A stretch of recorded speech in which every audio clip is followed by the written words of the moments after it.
the team in yellow will support a varying range of punishments in response to the criminal justice system, which has an equally wide and varying range of crimes that need to be treated in different ways in order for you to truly punish them, protect society from them, and deter them from doing different harms.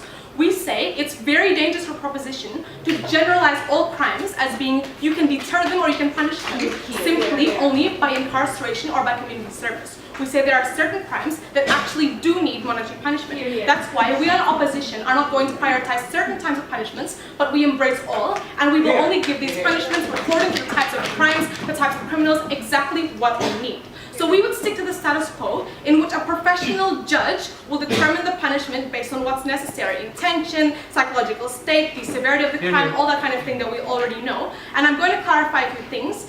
By monetary punishment, fines, freezing assets, and these are usually for financial crimes, right, ladies and gentlemen, in which they're handed out. So before I go to my substantive material, 3 points of rebuttal, 3 responses towards proposition's case. First of all, I'd like to clarify upon their whole argument about financial settlements. A punishment, I think proposition would agree, is something that is handed out by a judge in court, right? Financial settlements, ladies and gentlemen, are not punishments because they are done in order for you to avoid going to court at all. They are not a form of punishment at all. Furthermore, we would say that in our case, we're only going to defend a well-implemented form of financial monetary punishment. So if you have backdoor deals, well, of course we don't like that either. That's an example of a poorly implemented punishment, right, ladies and gentlemen. So all of their arguments about financial settlement should be disregarded, don't fall under the definition of this motion. Second of all, they say that a good parameter of a punishment is something that is equally accessible and equally felt by all. They say some people are poor and can't pay, some people are rich, and it doesn't matter. What we say, ladies and gentlemen, that it is never possible to have a punishment that is going to be equally accessible and felt by all. Because you would not punish an old person or someone who has a lower lifespan just because they would not have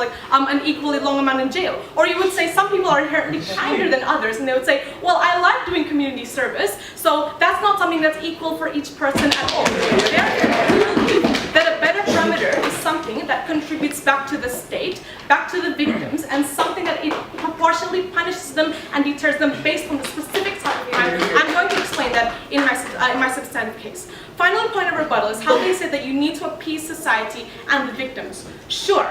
But you cannot generalize what it is exactly that society and victims want, right? They say that society is not going to be appeased by monetary punishment. The alternative they offer is community service. Do you think that all times of society will be happy with these service? We don't think so. We are not going to try to define what pleases society because it's very relative, right? That's why the one who determines the punishment isn't society or the victims, but an objective court. That's why the one who is going to the main prioritization of the parameter of this punishment, sit down cut, is not going to be appeasement of society. It's going to be what I'm going to explain in my speech now. So what am I going to talk about in my speech? It's like a large argument with many layers. Bear with me, adjudicators. So we say that there's a very wide spectrum of different types of crimes, and we need to address that with an equally wide spectrum of punishments, including monetary punishments. We agree that the purpose of the criminal justice system is retribution, rehabilitation, deterrence, protection, all that kind of thing.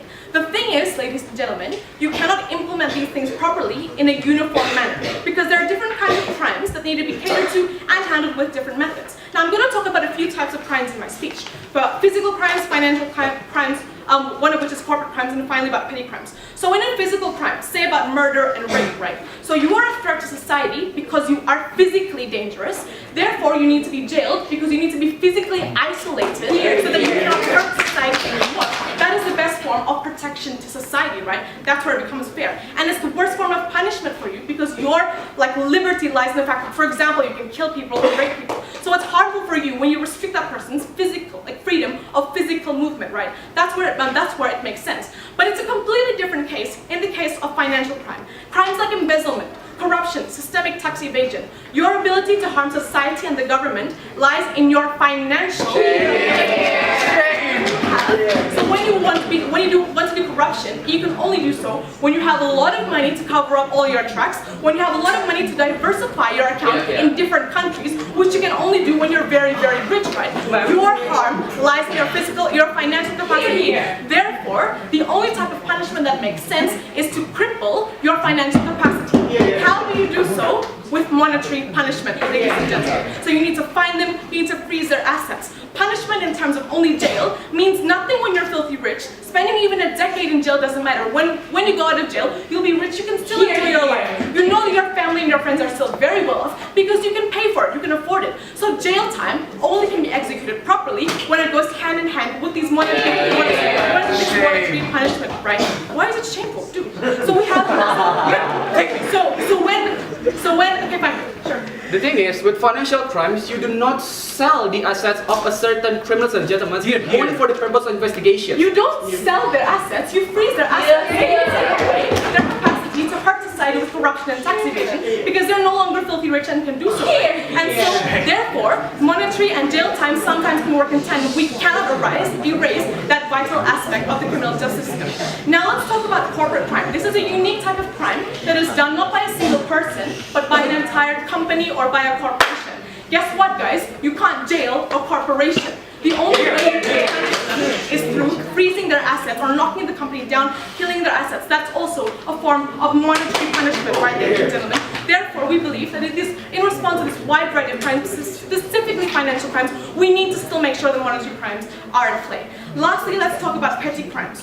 Things like lower levels of theft, like traffic crimes like jaywalking and speeding. We say that in some cases, a fine or a monetary punishment is sometimes actually the kindest option or the one that makes the most sense for them. If a fisherman or a very poor person or whatever just like sped across the road or something, you cannot punish them with a year in jail, ladies and gentlemen, because the opportunity cost of that person going to jail is going to like throw that person into jeopardy. What it means is that sometimes when the crime is very minor, you need to implement to them an equally minor type of punishment, right? It's very relative. That's why it's implemented by a professional judge who is going to look at all of these things. Therefore, we think that, ladies and gentlemen, being very naive and generalizing the type of punishment that is felt by all is posed completely. What an unwise proposition we have. Vote for this side.